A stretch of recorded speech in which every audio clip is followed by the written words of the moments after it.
Hello, and welcome to my senior thesis presentation on the music of Finland. Before we begin, let me ask, can you name any Finnish composers other than Jean Sibelius? If not, you're in the same boat I was in not too long ago. After a quick Google search, I found that Finland is home to hundreds of influential composers and vast amounts of repertoire for all instruments and skill levels. We just so rarely learn about them with the same intensity that we do Mozart and Beethoven. This contradiction really sparked my interest, and I knew I had to pursue it further. My initial research left me with several questions, which will be the focus for this lecture. Firstly, who are the important Finnish composers, and what did they contribute? In my initial research, I also noticed that all the composers belonged to the Romantic and Contemporary era. So where are the Classical and Baroque era composers? Next, what are the characteristics of Finnish music? What distinguishes this music from that of Germany, France, or Italy? And in what ways are they similar? And finally, why is this music important? How can it enrich my life? How can I pass this information on to my family and my students? And next, before we begin, how will I answer these questions? First, I will start by investigating the context of Finnish music. What was going on regarding important historical events or domestic and international politics? What religion did they practice? What factors influenced the music that was written? Secondly, I will synthesize this information through music. I have chosen to limit my studies to piano solo literature so that the scope does not become overwhelming. I have chosen pieces by 4 composers, Selim Palmgren, Erkki Mälartin, Oscar Marikanto, and Jean Sibelius. Each composer and each piece have unique connections to their personal lives and to the national context I mentioned earlier. So let's get into it. Here's a map of Europe. Finland is distanced from the powerhouse music countries like France, Germany, and Italy. It is also squished between 2 powerful countries, Sweden and Russia. Here is the same map zoomed in. Let me remind you of the question, why are there no classical and Baroque composers? Well, it's because Sweden used to look like this. From 1150 to 1809, Finland was part of Sweden. Now there's many ways that a situation like that could occur, but in this case, Finland was just like extra land for Sweden. Finland maintained a degree of separation from Sweden because there were different cultural groups living there, but they had very little, if any, political autonomy. The Finns at this time didn't necessarily hate being part of Sweden, and it's possible that some just consider themselves to be Swedish to keep it simple. Since Sweden was their governing body, the Swedish language was used in all official matters. But if you're a peasant living in the middle of Finland, you probably speak a local dialect and not Swedish, which puts you at a disadvantage. Sweden also had royal courts and educational institutions that allowed them to engage in the international music scene and host musicians from mainland Europe. Sweden did not, however, create these same institutions in Finland, so Finns had little exposure to Western classical music, thus the lack of Baroque and classical era composers.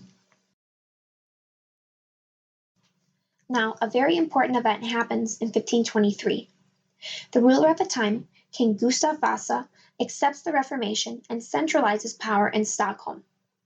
Traditional Catholic services were held in Latin, and the Latin Bible was read and interpreted by the clergy. But a key belief of the Protestants was that services in the Bible should be made available in many languages so that everyone could have a personal relationship with God. That laid the foundation for a common Finnish tongue, which we will discuss more later. Classical music did eventually sneak its way into Finland, and in 1790, the Turku Musical Society was established, the first of its kind. This society provided resources to its members, such as its music library, as well as tuition for young people to study music. By 1808, the society had 900 members and a library of over 2,000 scores. One of the earliest notable composers from Finland was Erik Tuhlenberg, who wrote primarily for strings. There were other composers and virtuosos that were active in this time, but something very dramatic was brewing in the East. So far, we've talked a lot about Sweden, but not so much about Russia. In the early 19th century, Russia's capital was St. Petersburg, not Moscow like it is today. and St. Petersburg is pretty close to the border with Finland. The Tsar at the time, Alexander I, decided that Finland would provide a great non-aggressive land buffer to his capital city and decided to annex Finland. The Finns actually fought with Sweden and had no reservations about doing so. But Tsar Alexander I was successful in his efforts. The process lasted from 1808 to 1809, ending with the signing of the Treaty of Hamini, which established peace between Russia and Sweden, as well as the precise borders of Finland. This was the first time in history that Finland had precise borders. Finland was also declared a Grand Duchy of the Tsars, and this granted them greater political autonomy. But Russia still had a problem on their hands. You can't just flip a switch on a nation and say, okay, you're Russians now. But how could they cut Finland's ties with Sweden? Easy. Make Finland Finland. If they have their own national identity to lean on, they won't look back to Sweden. That's the plan Russia used, encouraging education and individuality along with granting political autonomy, and it was wildly successful. It created what many call the national awakening of Finland. I found this quote from a wonderful book called Sibelius by Glenda Dawn Goss on page 37. Its creator is anonymous, but became a rallying call for Finns during their national awakening. Swedes we are no longer, Russians we cannot be, therefore let us be Finns. There were many groups of people that were dedicated to this awakening, many of them stemming from universities. One of these groups is known as the Turku Romantics. These individuals were students of Professor Henry Gabriel Porthan, a professor of Finnish poetry. The Turku Romantics continued the work of their professor by promoting Finnish history, folk culture, and language. On page 38 of Sibelius by Glenda Dawn Goss, she writes, "The lofty national purposes to which the Turku Romantics aspired came to be associated with students, all of whom were men, and with stirring youthful ideals. Unite the people with a common tongue, awaken national pride by exalting Finland's heroic past, and develop artistic traditions from an authentic Finnish foundation." Another quote from her book on page 38 I feel really sums this up. Arts and politics joined common cause. You might be feeling a little saturated with quotes by this point, but remember that the development of a national culture really is no small feat, and so there are many voices that contribute to this movement. Another quote from Carl Axel Gottlund, which I also found on page 38 of Sibelius, reads, "Just as an independent nation cannot exist without a fatherland, no fatherland can exist without poetry. For what is poetry except the crystal in which nationality mirrors itself, the spring from which the nation's original feeling arises to the surface?" Again, arts and politics joined common cause. Now, the problem of Finnish versus Swedish language never really went away.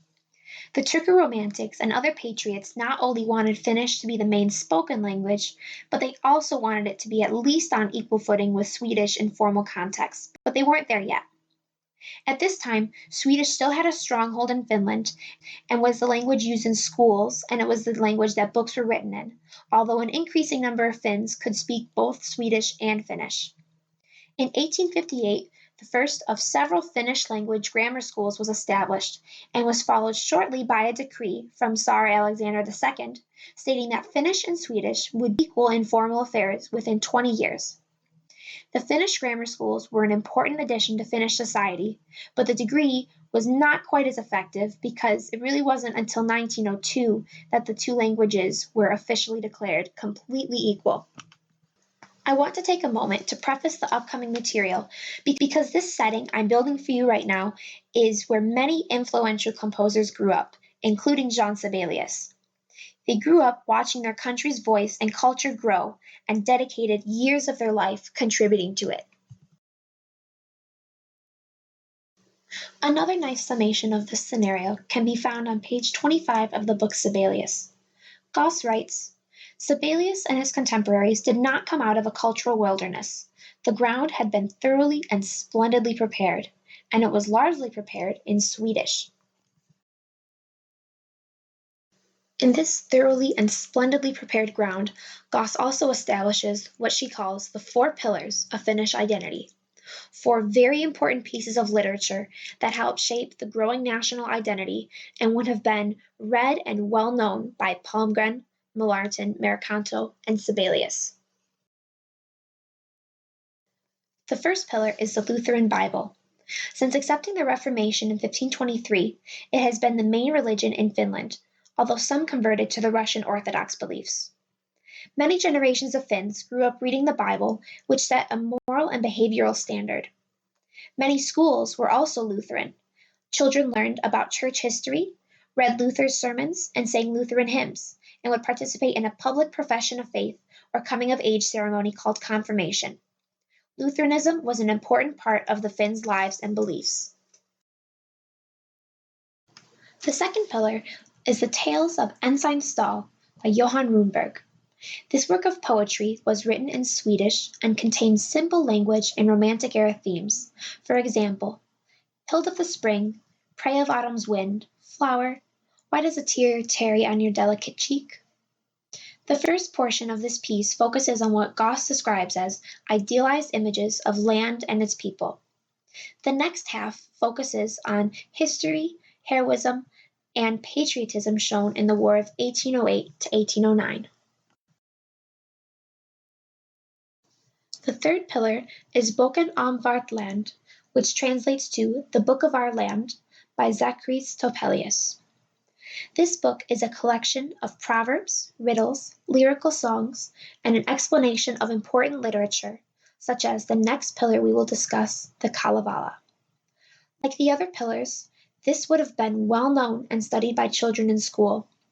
But Topelius was also important in his own right, and Glenda Dongoss describes him as the Hans Christian Andersen of Finland.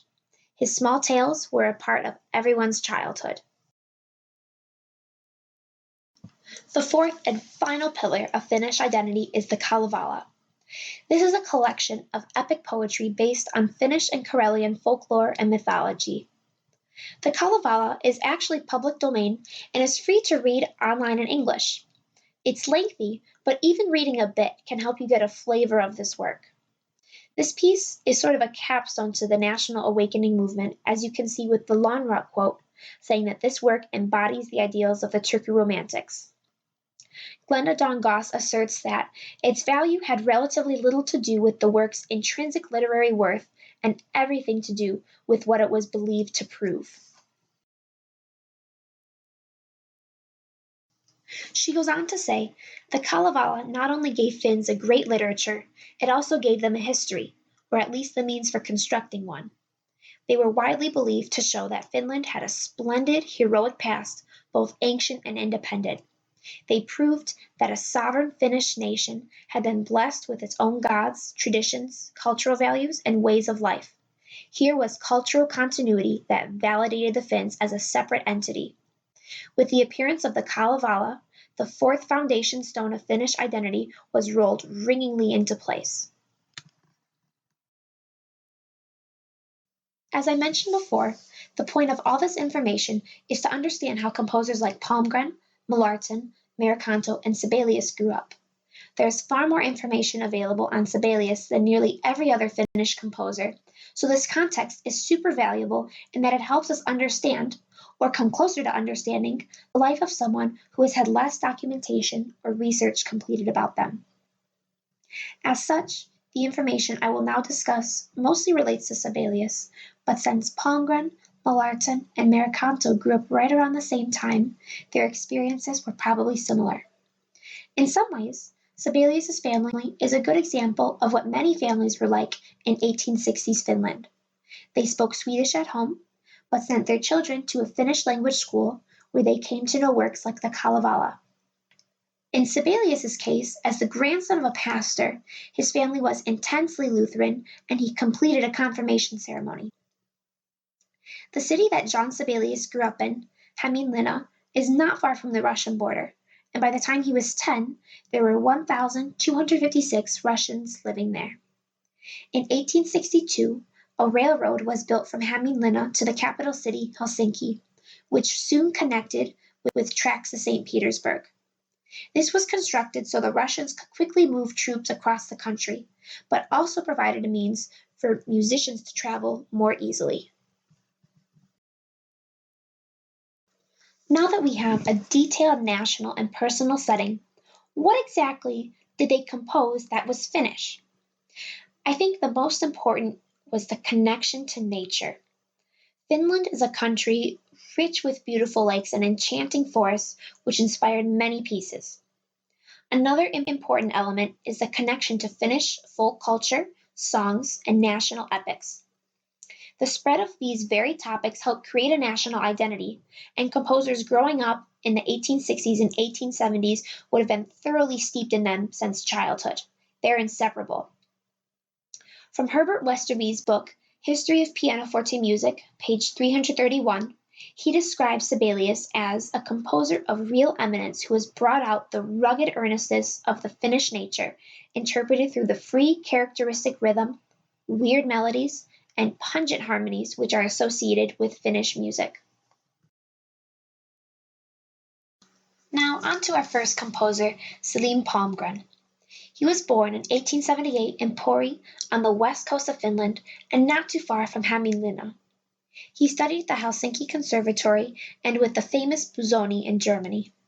His career included conducting, piano performance, and a brief position at the Eastman School of Music in Rochester, New York. As we will discover in a moment, he was nicknamed the Chopin of the North and is best known for his piano works, including 5 piano concerti. The first piece I have chosen to share is from his Nocturne in 3 Scenes, opus 72. A nocturne is a short lyrical piece, usually on themes of the night or evening time. In this set, each piece takes you farther into the night. The first nocturne, The Stars Twinkling, the second, The Song of the Night, and the third, Dawn. And each nocturne features a very different style. In the first nocturne, the stars twinkle in the right hand for the duration of the piece.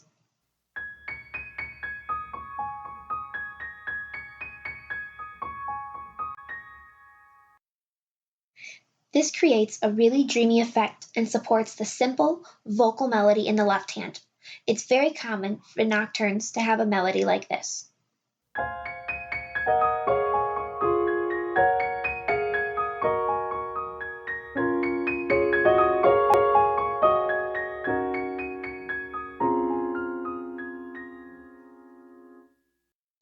There are a few surprising chromatic moments which take this piece out of a cookie-cutter mold.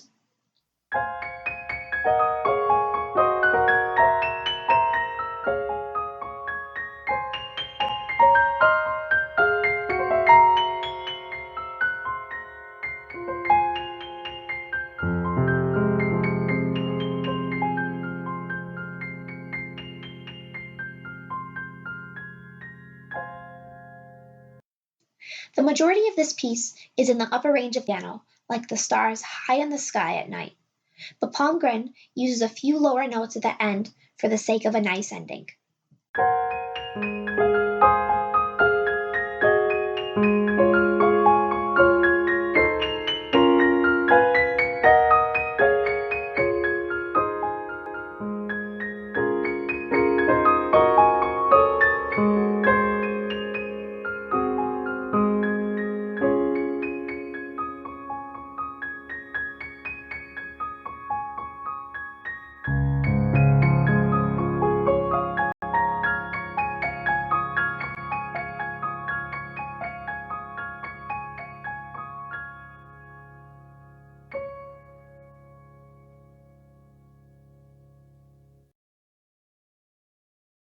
The second piece I will share is by Erkki Mallartin, who is known as a composition teacher as well as an administrator at the Helsinki Music Institute. He spent time traveling to well-known conservatories in Europe and brought back ideas to boost the Helsinki Conservatory to a similar level. The biographist Lexicon for Finland described his compositional style as innovative and ambitious, but in a lighter salon style, and that he only embraced tonality as an effect, not as a systematic technique. I have chosen to discuss Mallartin's Legend 2, Opus 12. Even from the opening few measures, you almost can't help but fall in love with this piece.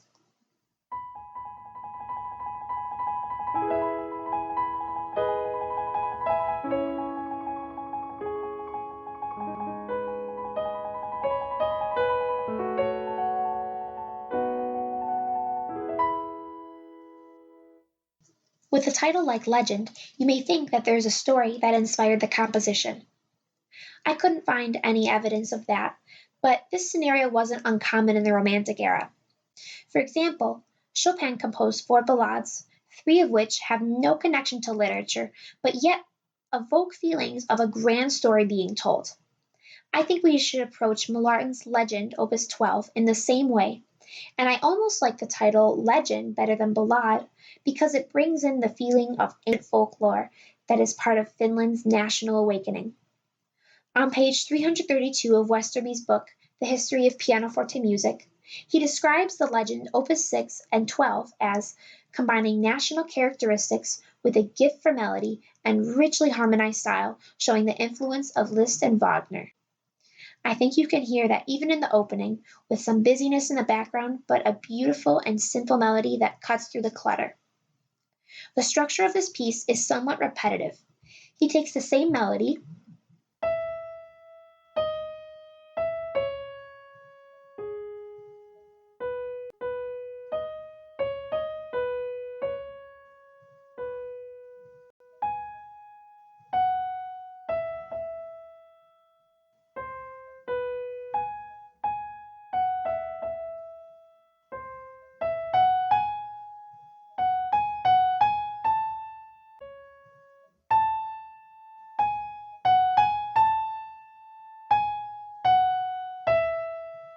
and brings it through different textures.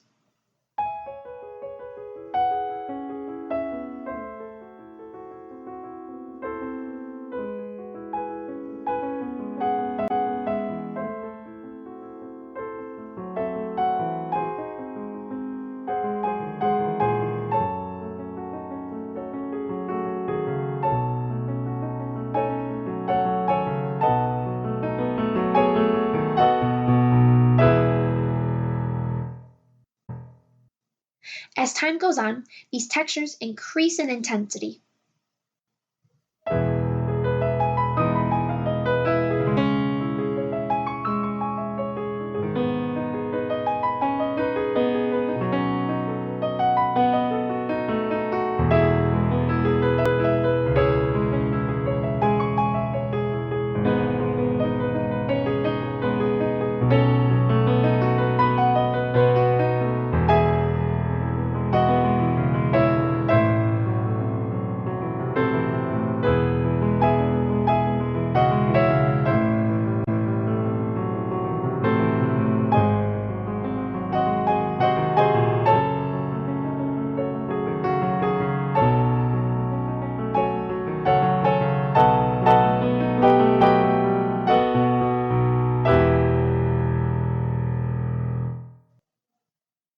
They increase in intensity just as a long journey may get more difficult with time, or a story becomes more exciting. This continues until we reach the middle section, a chorale-like section with a deep bass.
This is a moment of peace from the rapidly escalating story. He gracefully transitions into a return of the first melody and continues to build the texture, first with chromatic scales, and he continues after the chromatic scales with very quick jumping chord work, further showing the progression of whatever story is in the listener's mind.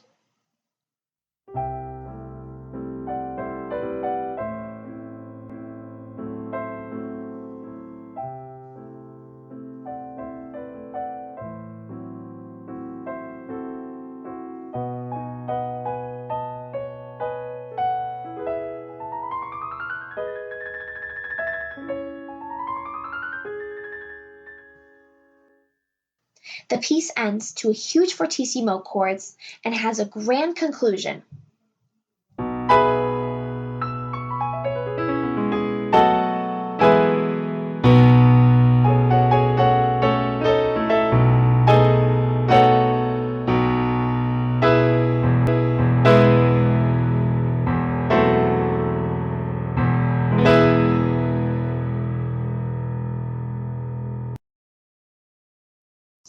The third composer we will focus on is Oscar Maricanto.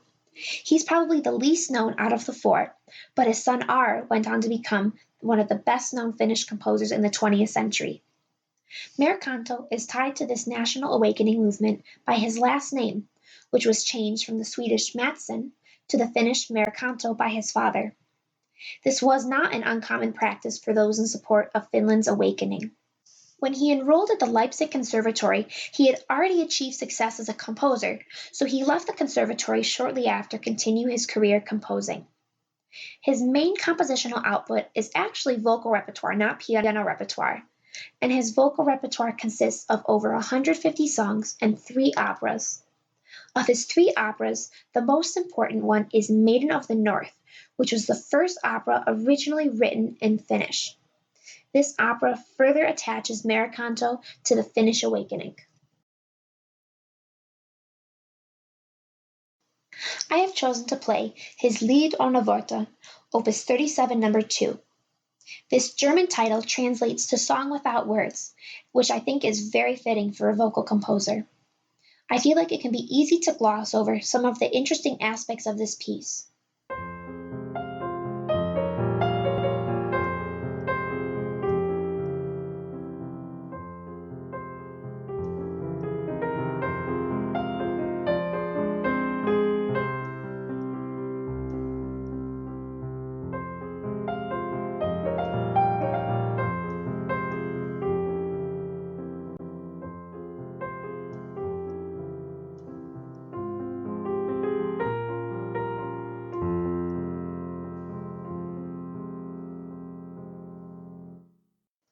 The most obvious characteristic of this piece is a slow and beautiful melody. It could have been taken right out of an art song. The harmonies he uses in this piece are very typical,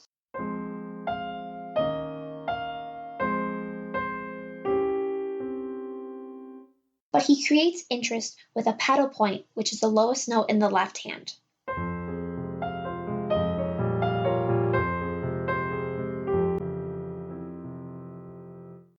In this piece, he also creates polyrhythm.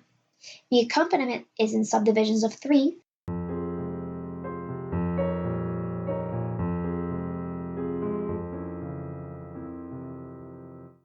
while the melody is in subdivisions of 2.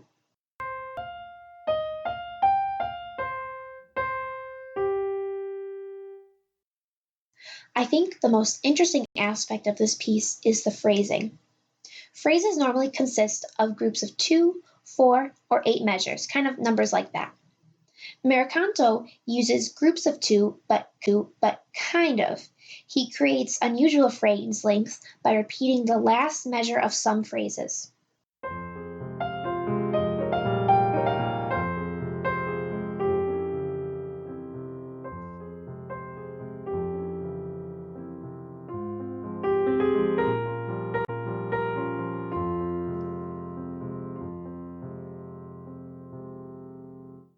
Just like an echo.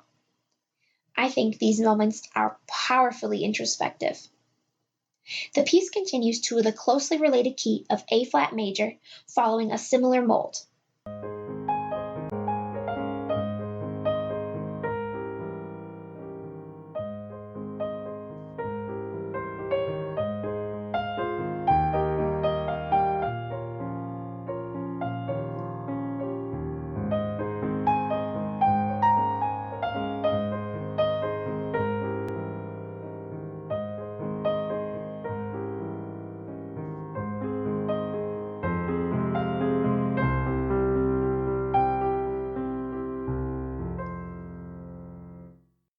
and finally returns to F minor for the conclusion of the first section.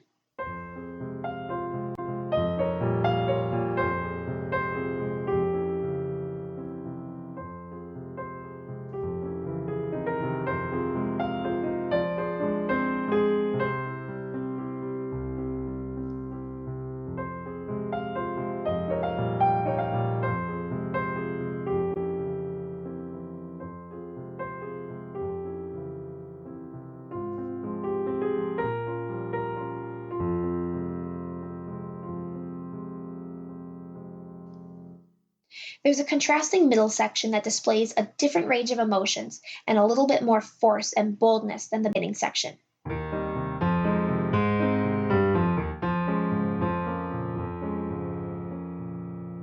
But Maricanto returns to our introspective opening section, an exact repetition until the conclusion.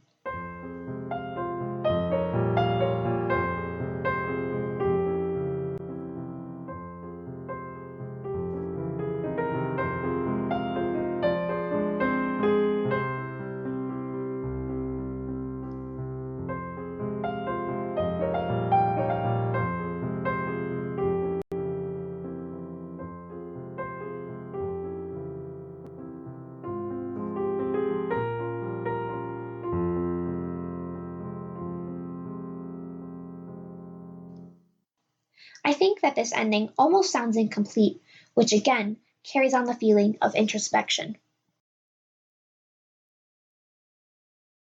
The final, and by far most famous composer we will discuss is Johann Sibelius. As mentioned before, he grew up in Hämeenlinna with a Swedish-speaking family and learned Finnish language and history in grammar school. As a child, he took piano lessons, but soon discovered that he strongly preferred violin, although later he understood the advantages of piano in learning music theory. Like many others, he finished his serious music studies in Central Europe.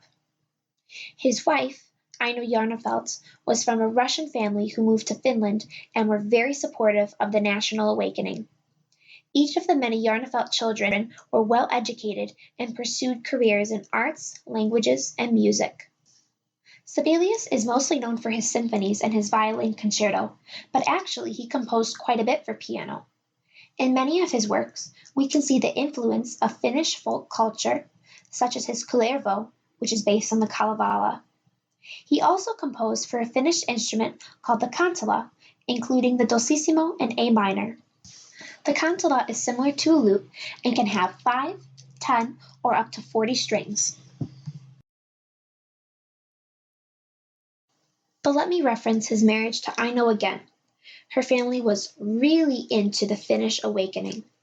Another quote from Goss's book, page 90, reads, "From this point, his life was so intricately entwined with his country's national awakening that even had he so desired, no escape or avoidance of his great mission was possible."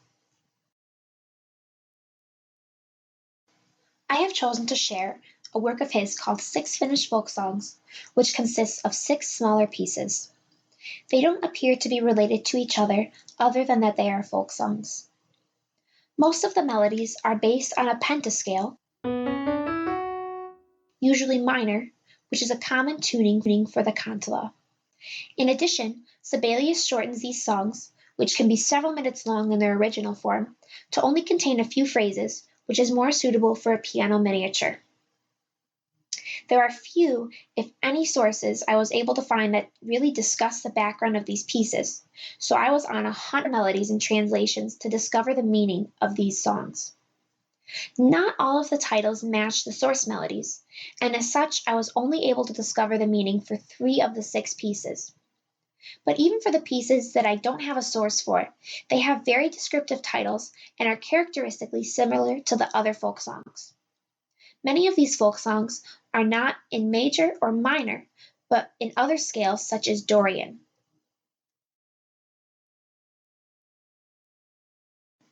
The first folk song, called Minun Kultani, translates to my darling or my sweetheart, and this one by far took the most work to understand. If you search for the folk song Minun Kultani, you'll come across a comical song with this melody.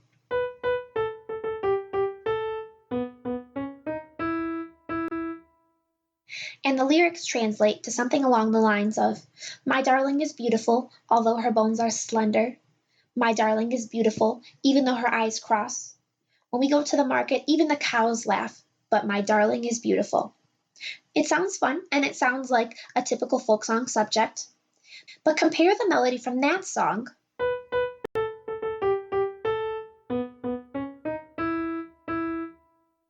to the melody that we hear in Sibelius's piece.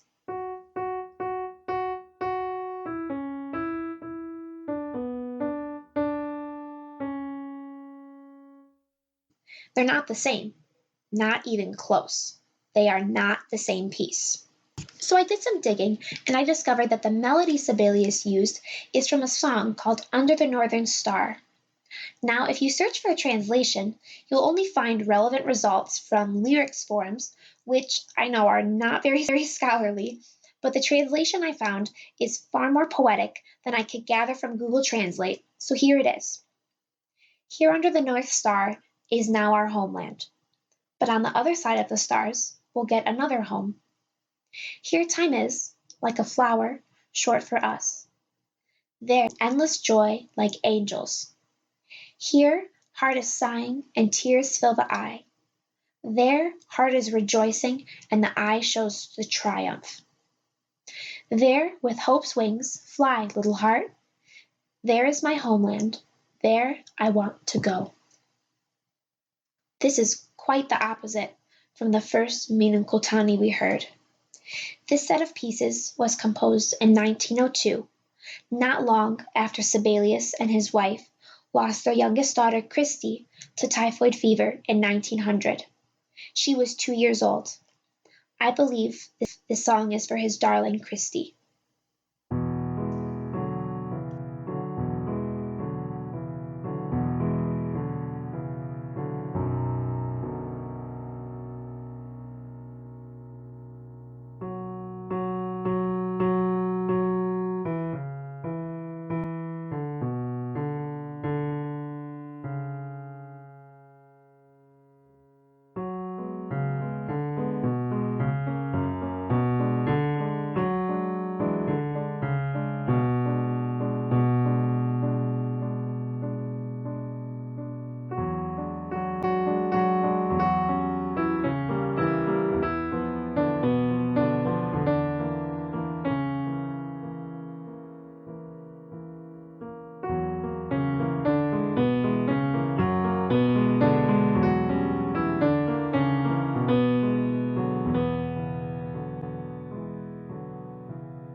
The second folk song, Sita Mastani Rakistan, which translates to "I love you with all my heart," borrows the melody from a folk song of the same title. This contrasts the beauty of nature with the sorrow of the narrator. "I love you with all my heart eternally, though it seems in vain all I hope for, though it seems in vain all I hope for.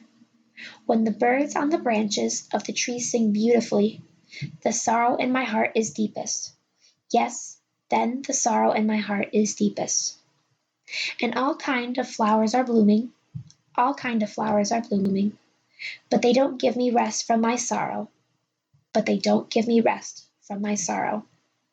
The spark of love, which has flared up in my chest, won't extinguish before I will finally be buried. Won't extinguish before I will finally be buried." I think Sibelius interprets this extreme contrast with some surprising moments among the beautiful chorale.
I was unable to find any source for the third song, but the title translates to Evening has come, dawn is approaching. You can hear the clock strike.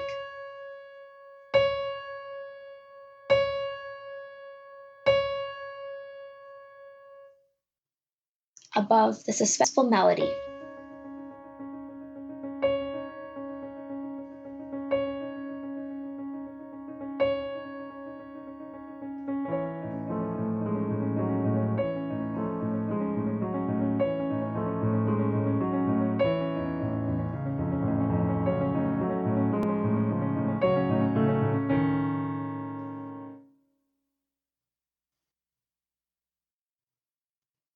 I was also unable to find a source for the fourth song. The title translates to the beautiful girl, playing the kantala. You can clearly hear the quick plucking of the kantala in this piece.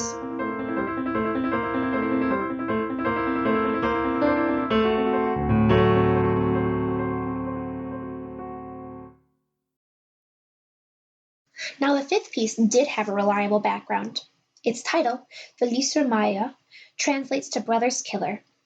In this song, a mother and her son are having a conversation. Here's the translation. Where are you coming from, my merry son? I'm coming from the seashore, my dear mother. What were you doing there, my merry son? I gave my horse some water, my dear mother. Why have you gotten your boots muddy, my merry son?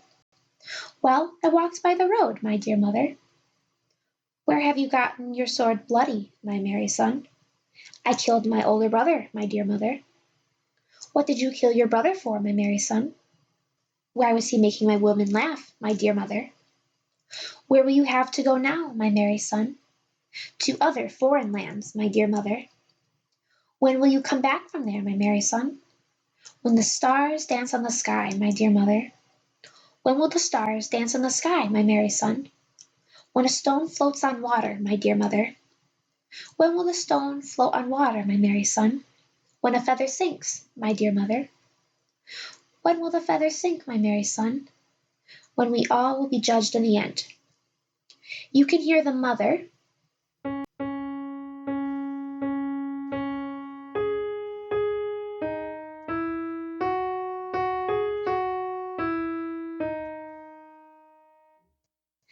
and the son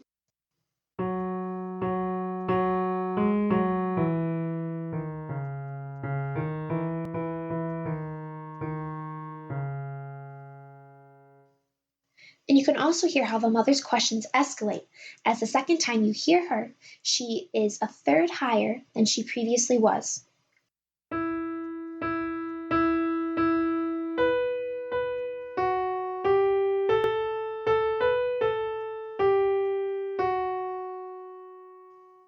The piece alternates mother and son until the end, where the son speaks twice, which is a powerful moment. Here's the entire piece from beginning to end.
The sixth and final folk song is called Wedding Memories, a sweet piece in A flat major.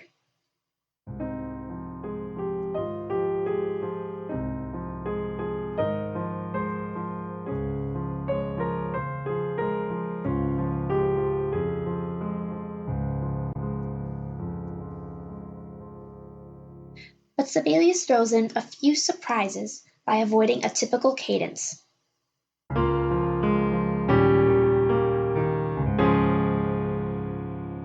Until the end, when he gives us the cadence we've been waiting to hear.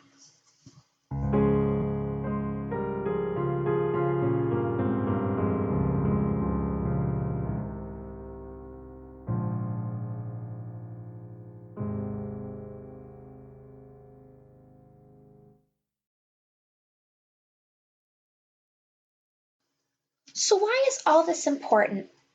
Well, I chose to study this music because I think all music should be made human.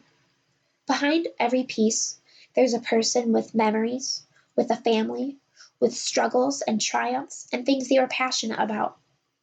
By knowing this, you can create connections that transcend oceans and borders and cross centuries.